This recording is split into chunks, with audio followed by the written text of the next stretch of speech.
విజయనగరం జిల్లా గజపతి నగరం వైఎస్ఆర్ కాంగ్రెస్ పార్టీ కార్యాలయంలో ఎమ్మెల్యే బొత్స అప్పల నరసయ్య మీడియా సమావేశం నిర్వహించారు. ఈ సందర్భంగా ఆయన మాట్లాడుతూ రాజకీయ లబ్ధి కోసమే కొండపల్లి అప్పలనాయుడు విమర్శలు చేస్తున్నారని గజపతి నగరం ఎమ్మెల్యే బొత్స అప్పల నరసయ్య అన్నారు. టికెట్ వస్తాదో రాదో అనే భయంతో చంద్రబాబు దృష్టిలో పడడానికి ఆరోపణలు చేస్తున్నారన్నారు. రైసు మిల్లర్ల వద్ద కమిషన్లతో పాటు పోస్టుల కోసం కొండపల్లి అప్పలనాయుడు డబ్బులు వసూలు చేశారని ఆరోపించారు. జెడ్పీటీసీ తౌడు వెంకట్రావు, త్రినాథరావు పాల్గొన్నారు. వచ్చిన బాడీ చూసుకుంటే 25% బాడీ అప్పటికే మిల్లుకి ఇచ్చాం. 25% కూడా డబ్బులు కూడా రైతులు పడిపోయాయి.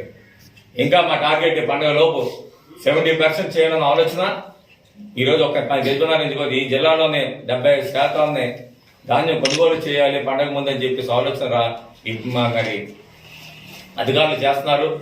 దానికేమో అందరూ కూడా సహకారం అందిస్తున్నాము.